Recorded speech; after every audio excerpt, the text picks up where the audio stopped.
at any cost. The man before whose greatness the emperors of Byzantium and the kings of Persia trembled found himself utterly defenseless before a slave whom he himself had mercifully permitted to remain in the capital, contrary to the law. The events of those fateful 3 days following the assassination attempt still make everyone who learns the truth about this great man's final hours shudder. Be sure to subscribe to the channel and watch this video to the end to discover why, in his last seconds, Umar, with tears in his eyes, begged his son to lay his cheek upon the bare earth. Chapter 1. Harbingers of Imminent Death. It was the 13th year after the Hijrah. The month of Dhul Hijjah was drawing to a close. The capital of the great Islamic State slept under the veil of deep night. The narrow, sandy streets of radiant Medina breathed with deceptive calm. A cool wind wandered between the mud-brick homes of the companions. The sleeping inhabitants completely overlooked the signs of the impending catastrophe. The Caliph of the Muslims, Umar ibn al-Khattab, spent his days in anxious anticipation. The ruler of a vast territory possessed a penetrating mind. The previous night, Umar had seen an extremely strange dream. A huge rooster attacked him from the darkness. The bird pecked the caliph mercilessly several times. Awakening brought chilling clarity. The interpretation of this terrifying vision sounded in his mind like a final verdict. Umar directly named this dream a harbinger of his imminent death. An ordinary person is terrified by death. Umar awaited it as the highest reward for years of devoted service. Several weeks before this ominous vision, the caliph performed his final Hajj. Standing under the scorching sun of blessed Mecca, he raised his hands high to the heavens. The ruler sincerely begged Almighty Allah to grant him the rank of martyr. The caliph was fully aware of the greatness of the reward for those who fall on the straight path of the Creator. Moreover, memories of the past warmed his soul. Even during his lifetime, Prophet Muhammad, peace and blessings be upon him, had revealed to him a sacred secret. The caliph's earthly life was destined to end precisely in martyrdom. Umar wholeheartedly yearned for such an end. While the rulers spiritually prepared for eternity, a treacherous conspiracy ripened in the darkness of the city's alleyways. Medina was considered a securely protected center of faith. According to the caliph's strict decree, non-Muslims were categorically forbidden to settle in the capital of the Islamic State. Their prolonged presence could disrupt the fragile internal harmony. Those were incredibly harsh times. Genuine interfaith friendship was exceedingly difficult to believe in then. People lived in constant tension due to external threats. Yet the fateful mistake had already occurred. The ruler made only one exception at the persistent request of Mughira ibn Shuba. He asked permission for his skilled servant to remain in the city. This man's name was Fairuz. Among the people, the fire worshipper was better known as Abu Lu'lu'a al-Majusi. Umar was won over by the arriving foreigners' remarkable craftsmanship. Fairuz virtuosically mastered several complex trades simultaneously. Those around him called him a true jack of all trades. Blacksmithing, carpentry, stone carving, all came to him with phenomenal ease. Mughira had been completely deprived of foresight then. He personally led a sworn enemy into the Muslims' abode. The ruler's inner circle remained utterly unaware of the foreigner's true intentions. Fairuz harbored a burning hatred for Islam in his dark soul. Financial disagreements became the perfect pretext to bare his hidden fangs. The fire worshipper was extremely indignant at the high percentage of money that Mughira regularly deducted for his hard physical labor. One day, Fairuz dared to approach Umar himself with an insolent complaint. The caliph listened attentively to the slave. The ruler decided to postpone any harsh intervention for the time being, although in his heart, he firmly planned to speak with Mughira about this acute matter. The fire worshipper left in blind rage. Later, he would arrogantly tell those around him about the selectivity of justice. Fairuz would declare that the ruler's famous justice had touched absolutely everyone, passing him by alone. The true cause of his anger lay elsewhere entirely. Fairuz was simply seeking a suitable pretext to commit a high-profile murder in broad daylight. The fire worshipper began thorough and cold-blooded preparations. At the local market, Fairuz secretly acquired a special dagger. The weapon had two blades. The assassin spent long nights carefully treating the cold metal with a potent, deadly poison. His calculation was diabolically precise. A strong man might well survive deep stab wounds, but poison penetrating the circulatory system makes the victim's survival nearly impossible. Fairuz craved a 100% guarantee. Night gradually receded. From the direction of the Prophet's mosque, peace and blessings be upon him, the first call to morning prayer was heard. In those ancient times, adequate lighting was a serious problem. Impenetrable darkness reigned inside the vast house of worship. Fairuz had infiltrated the mosque's precincts beforehand. He silently lurked in one of the darkest corners. Coarse fabric concealed his face, contorted with malice. The poisoned dagger chilled his hidden hand. Umar left his home, walking to meet his destiny. Chapter 2. The Strike in the Darkness. Dawn was just beginning to tinge the horizon over Medina with pale rays. The air remained icy after the long night. The faithful gathered silently in the Prophet's mosque. Peace and blessings be upon him. People came for the morning prayer with their entire families. The soft rustle of coarse, woolen garments mingled with the sound of footsteps on the cool, sandy floor. The poor lighting of that time left most of the spacious building in darkness. Sparse lamps provided only a dim flicker. Distorted shadows danced uneasily on the massive columns made from date palm trunks. Fairuz stood absolutely motionless. The fire worshipper had chosen the darkest spot by the wall in advance. Not a single worshipper noticed the foreigner lurking in the corner.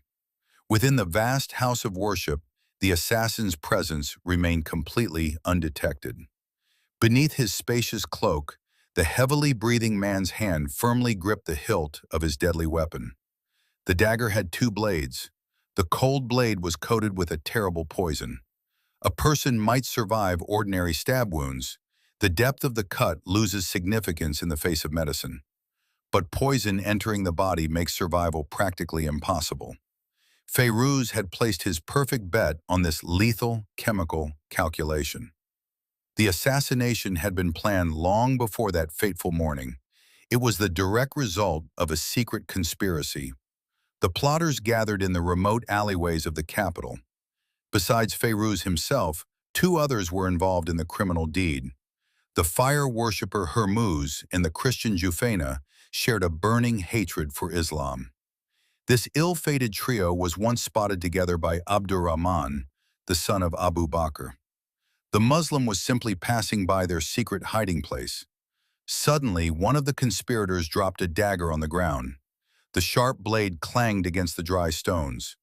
It was this specific weapon that later ended up in Abu Lulua's hands at the moment of the assassination.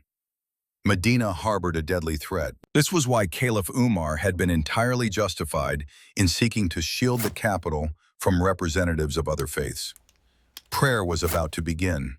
Umar, as was his custom, took the place of the imam. The leader of the Muslims stood at the very front of the hall. He turned his face towards the Qibla. The Caliph led the collective prayer every day. The most powerful man of the era stood completely defenseless before thousands. Umar had his back to the congregation. He had no personal guard or retinue. The master of vast territories relied solely on the protection of Almighty Allah. The rows of believers straightened, shoulder to shoulder. The hall sank into sacred silence. Umar raised his hands. The prayer began. The unsuspecting ruler immersed himself sincerely in communion with the Creator. His deep voice resonated beneath the mosque's vaulted ceiling. The Caliph managed to recite Surah al-Fatiha. Every uttered word echoed in the hearts of the Muslims standing behind. Then Umar began reading the next part of the Holy Scripture. As was his custom, he recited the surah about Prophet Yusuf, peace be upon him, or Surah an-Nahl. The measured rhythm of the divine texts mesmerized the listeners. The front rows stood in complete submission before the Creator. The back rows merged with the mosque's impenetrable darkness. At that very moment, Fairuz took his first fateful step. The assassin slipped from his hiding place like a phantom. The fire worshipper deftly circled several established rows of worshippers. He moved absolutely silently across the sandy floor. None of the people immersed in prayer managed to react in time. The distance between predator and prey shrank rapidly. Fairuz found himself directly behind the Caliph's broad back. The weapon glinted in the dim light of an oil lamp. The strike was incredibly swift and devastating.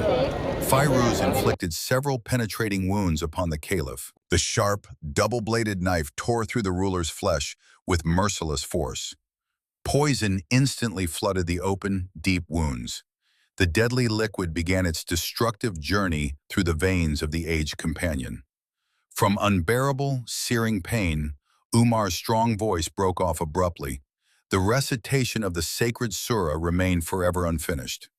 In the back rows, the worshippers did not understand the reason for the sudden hesitation. People stood bewildered. The silence became ominous.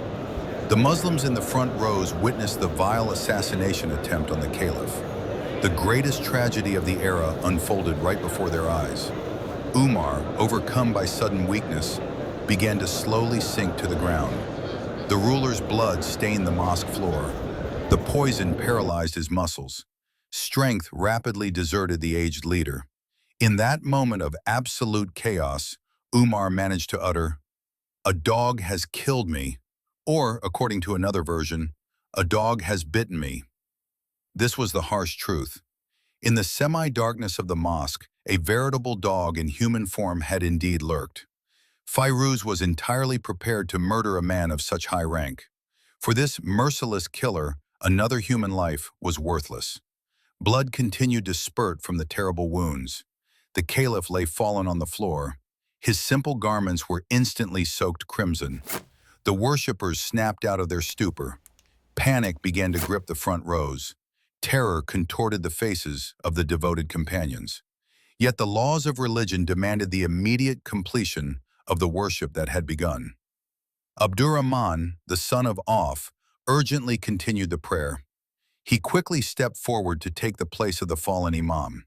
The rest of those present rushed to the ruler, who was bleeding profusely.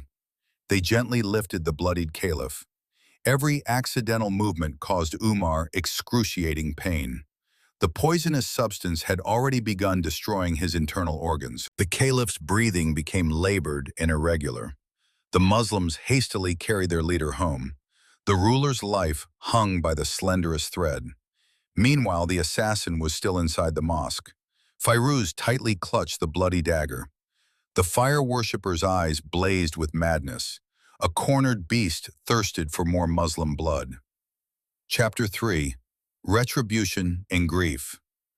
The darkness beneath the mosque's vaulted ceiling transformed into an arena of monstrous slaughter.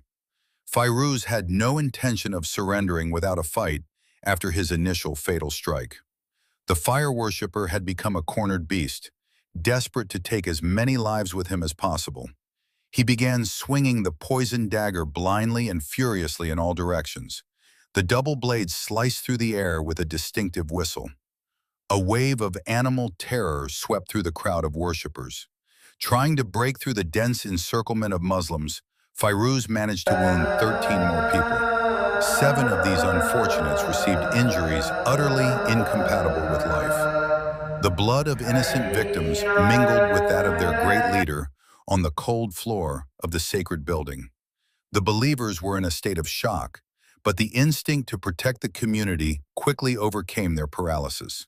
A thick piece of heavy fabric was thrown over the enraged Fairuz, binding his movements.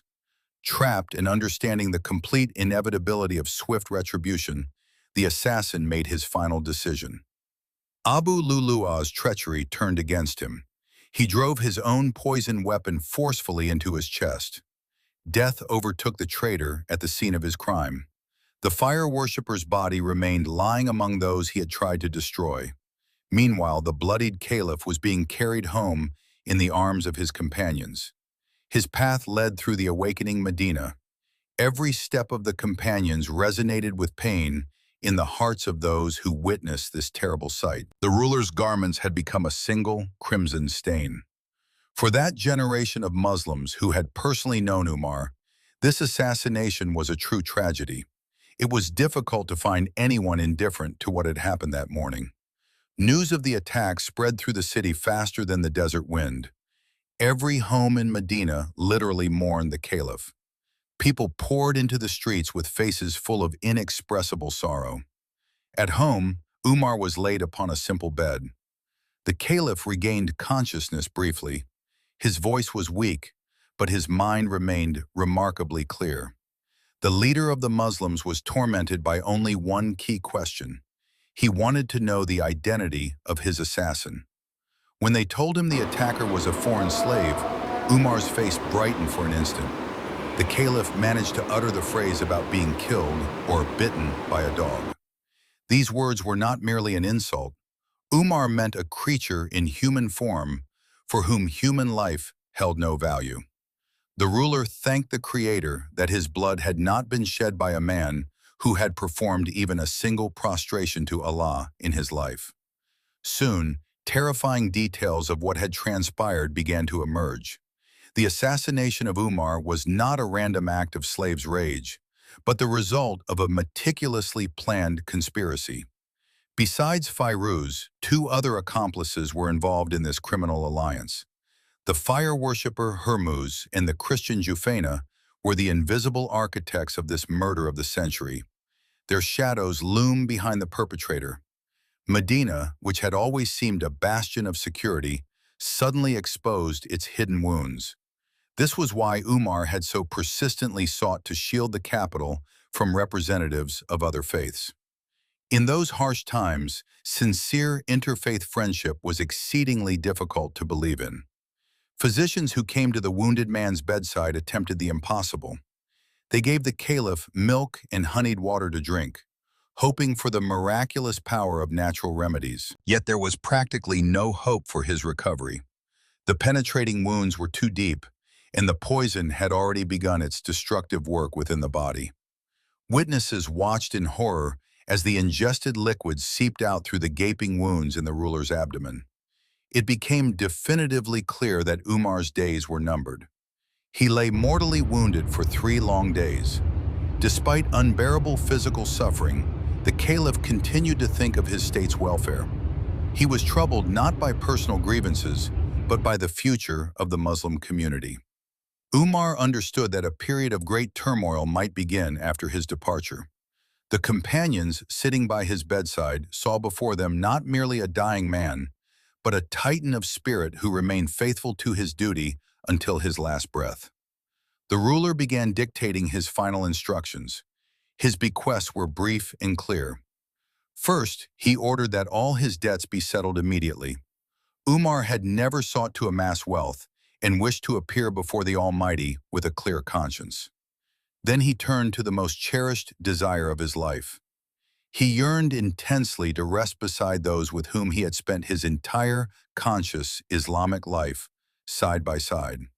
He requested that his son convey to Aisha, the wife of the Prophet, peace and blessings be upon him, his plea to be granted the possibility of being buried next to the Prophet, peace and blessings be upon him, and Abu Bakr. This was a matter of his honor and love. The Caliph's final hours were filled with an atmosphere of profound humility. The city around had fallen silent, awaiting the inevitable.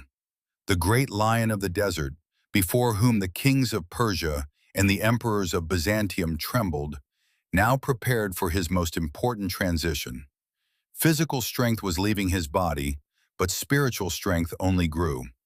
Umar was ready to meet death with the same dignity with which he had met his enemies on the battlefield. For Umar himself, this was the happy end he had wholeheartedly striven for throughout the long years of his faithful service. Chapter 4. The Great Caliph's Final Will. 3 agonizing days turned into an endless wait for the inevitable finale for the inhabitants of Medina. In the Caliph's simple home, Devoid of golden thrones or silk carpets, the greatest ruler of his time lay dying. The walls of this modest dwelling had witnessed the triumph of faith and the birth of laws by which millions now lived.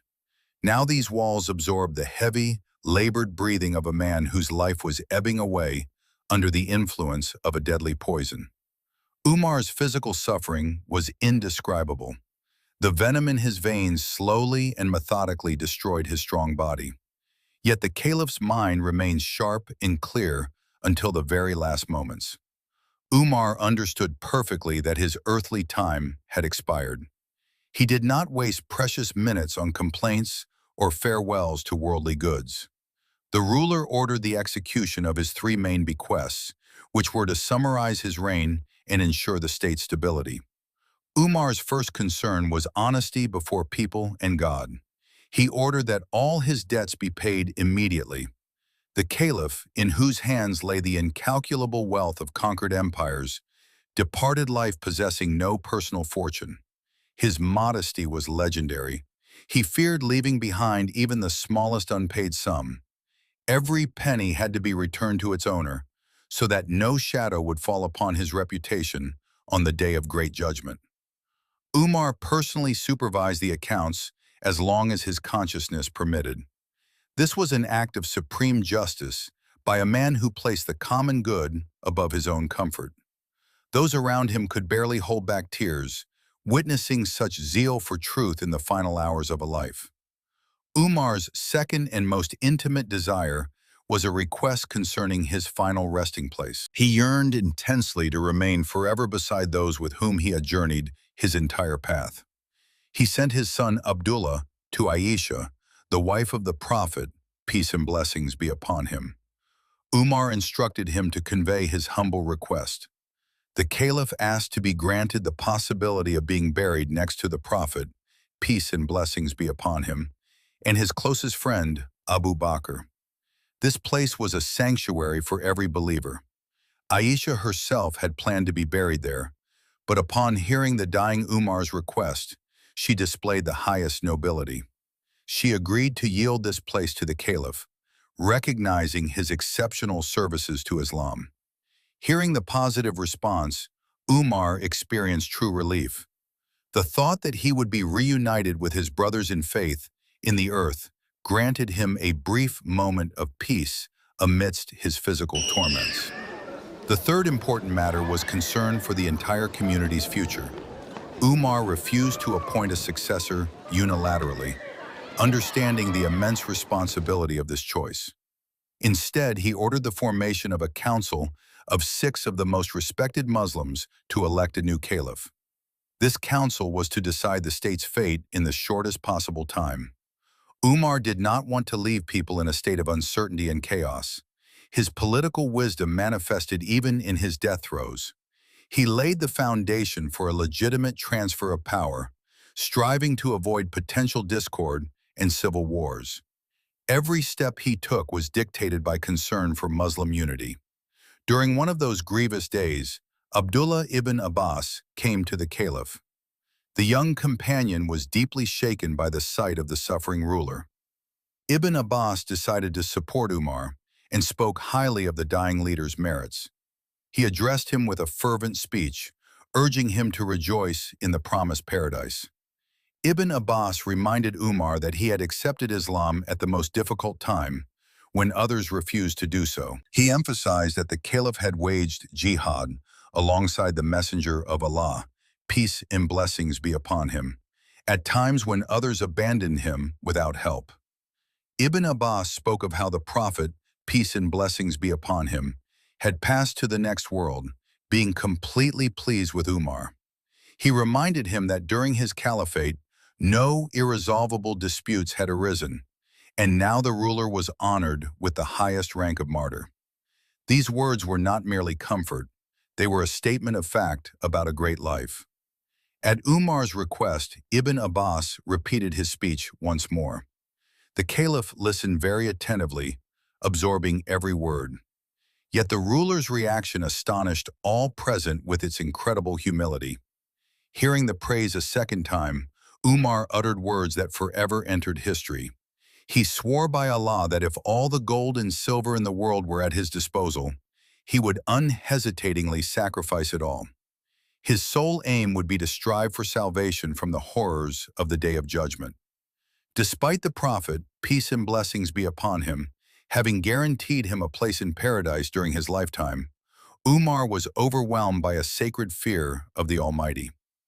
In this response lay the essence of Umar's character. His genuine God-fearing nature knew no bounds. The closer death approached, the more strongly he felt the burden of responsibility for every action during his rule. He did not look back at his victories and conquests. The glory of the conqueror of great empires held no interest for him. Umar thought only of how he would appear before the Creator. His humility was limitless. Every breath came with immense difficulty. The poison continued its dark work, but the caliph's spirit remained unwavering in its submission. Medina fell silent, grasping the magnitude of the personality preparing to leave this world. Chapter 5. The Titan's Final Moments. The third day after the assassination brought exhausting silence to Medina. The city lay in stupor as the sun slowly crawled across the cloudless sky. Inside the caliph's modest home, the air seemed motionless and scorching hot. The poison with which Fairuz had so carefully treated his weapon was completing its destructive work. Umar's face, once capable of inspiring awe in enemies on battlefields, was now pale and gaunt. His legendary strength faded with each passing hour. The companion Uthman ibn Affan witnessed the final moments of this great man's life. When Uthman entered the room, he saw a scene forever etched in his memory. The mortally wounded ruler lay on the floor, his head resting on the lap of his son, Abdullah. It was a scene of the highest human compassion and deepest sorrow. The son gently supported his father, trying to ease his unbearable suffering. The quiet sobs of those present were the only sound breaking the sacred silence of that room. Suddenly, Umar stirred and displayed extraordinary persistence. The dying caliph asked his son to lay him down with his cheek directly on the ground. Abdullah, seeing his father's agony, objected at first. He asked what was wrong with his lap compared to the cold earth. In this question lay all the love and devotion of a son who wanted to be a support for his parent until the very last moment. But Umar was unwavering in his decision. He demanded contact with the dust from which man was created. For the caliph, this was an act of final and most sincere humility before the Creator. He wanted to leave this world not as a great ruler on soft cushions, but as a humble servant of Allah, lying in the dust. This striving for simplicity and self-abasement before the Lord's greatness was the essence of his nature. When his will was finally fulfilled and the caliph's cheek touched the dry earth of Medina, deathly silence reigned in the room. Uthman stood nearby, intently listening to the barely perceptible whisper of the dying man. He heard Umar utter words filled with inexpressible bitterness and fear of divine judgment. The caliph said, "Woe to me and woe to my mother if my Lord does not have mercy on me." There was no posturing or false modesty in these words. This was the cry of a soul that had borne the responsibility for millions on its shoulders, and now feared not justifying the Creator's trust. Umar, to whom paradise had been promised during his lifetime by Prophet Muhammad himself, peace and blessings be upon him, trembled before the Almighty's power until his last breath. He did not recall his victories over Persia and Byzantium. He did not think of the justice that became a standard for all subsequent generations. All his thoughts were concentrated on Allah's mercy. His genuine God-fearing nature reached its zenith at this moment. The physical details of the room underscored the moment's grandeur. The simple mat on which the ruler of half the world lay was soaked with his blood and sweat. The unbaked brick walls absorbed his final words. At this moment, all boundaries between ruler and subject disappeared.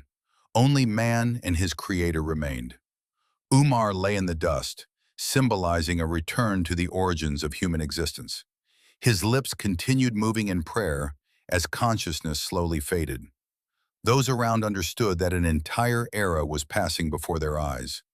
The man who was a symbol of strength and order now demonstrated the strength of weakness before God. This was the transformation of a great warrior into a humble pilgrim standing on the threshold of eternity. Umar's death was not merely the end of a human life. It was the completion of the journey of one of the pillars of faith. His final words about the mercy of the Almighty became a testament for all who remained after him. Uthman and the other companions watched as life gradually left that mighty body. Breathing became increasingly rare and shallow. Finally, the great Umar ibn al-Khattab grew still. His earthly journey, full of struggle, sacrifice, and selfless service, had reached its conclusion. He had lived 63 years, exactly the same lifespan as Prophet Muhammad, peace and blessings be upon him, and his predecessor, Abu Bakr. In this coincidence, many saw a special sign of divine favor. The caliph's body relaxed, and his soul sped towards him, whose mercy he had so passionately implored in his final seconds. An overwhelming wave of unconcealed grief swept over Medina. When news of the caliph's death was finally confirmed, the city plunged into mourning. People poured into the streets, not hiding their tears. This was the loss not merely of a leader, but of a father of the nation. Umar was the one who made enemies tremble and the weak feel protected. Now that shield was shattered.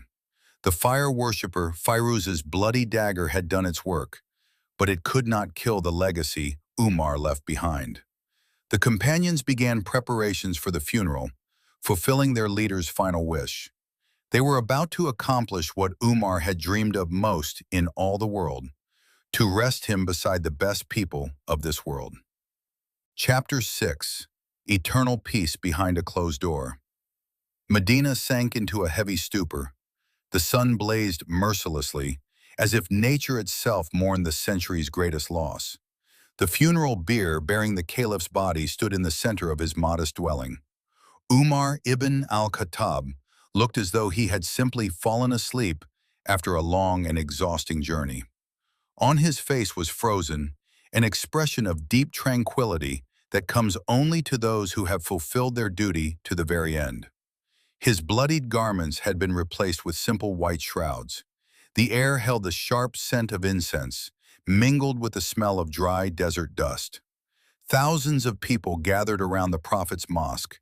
Peace and blessings be upon him. The city had never before seen such a vast number of weeping men, stern warriors, conquerors of Iran and Syria, unabashedly wiped tears with the sleeves of their tunics. Umar's death was a personal catastrophe for them. The procession moved towards Aisha's house. It was a short distance, but it seemed endless due to the dense crowd.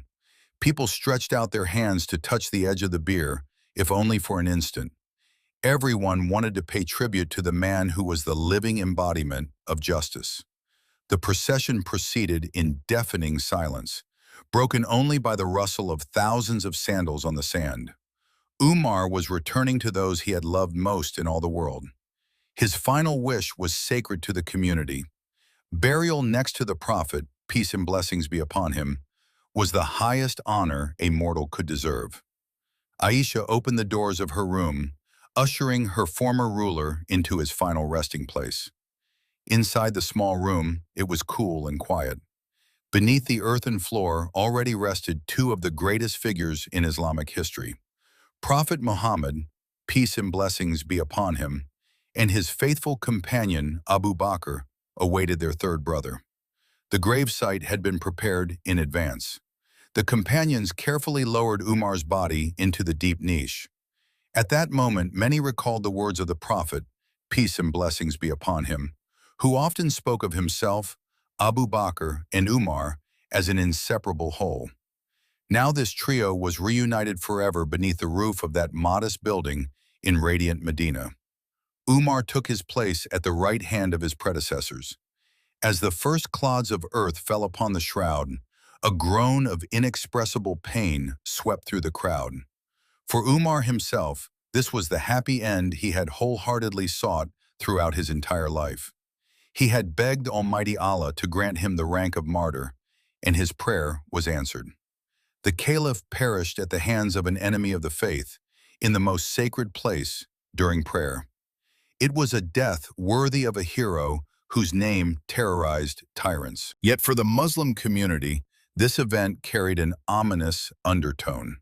Umar's death was not merely the loss of a leader, it was the destruction of the symbolic door that held back chaos and discord. As long as Umar lived, no internal strife could shake the state's unity. His iron will and incorruptible honesty served as a reliable shield for every believer.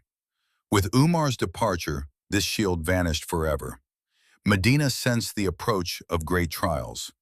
In the eyes of the elders was genuine fear of the future. They understood that replacing such a titan would be practically impossible. Umar was the one who personally checked whether children in the poorest homes were fed, and who was unafraid to pass harsh sentences on his own relatives. His reign lasted 10 years and 6 months, becoming a golden age of justice. Now that age had ended, leaving behind only the bitter taste of loss. Abu Lulua's treachery had achieved its goal, striking at the very heart of the Islamic world. A small enclosure was built over Umar's grave. The people lingered for a long time, standing in prayerful contemplation. The Caliph had lived exactly 63 years, matching the lifespan of his teacher and best friend. This number seemed a mystical limit for the great souls of that era. Umar ibn al-Khattab left behind an empire stretching from the sands of Africa to the mountains of the Caucasus. Yet he himself departed this world without a single gold dinar in his pocket. His wealth was his faith and the people's love. Umar's legacy continued to live in laws, courts, and the hearts of men, but the physical void he left behind was immense. The finale of this story evokes a storm of conflicting emotions. On one hand, it is the triumph of faith of a man who received precisely the death he had asked of God. His dreams came true, and he found peace beside the prophet, peace and blessings be upon him. On the other hand, this event arouses deep indignation and anger. Heinous betrayal and a cowardly stab in the back deprived the world of a man whose justice was a standard. Umar's death opened the gates for the great turmoil that would soon engulf the caliphate in bloody waves. The fact that the assassin chose suicide over a fair trial only adds bitterness to this tragedy. Umar's story ended in the dust of Medina, but his shadow still towers over the world as a reminder of what true power should be.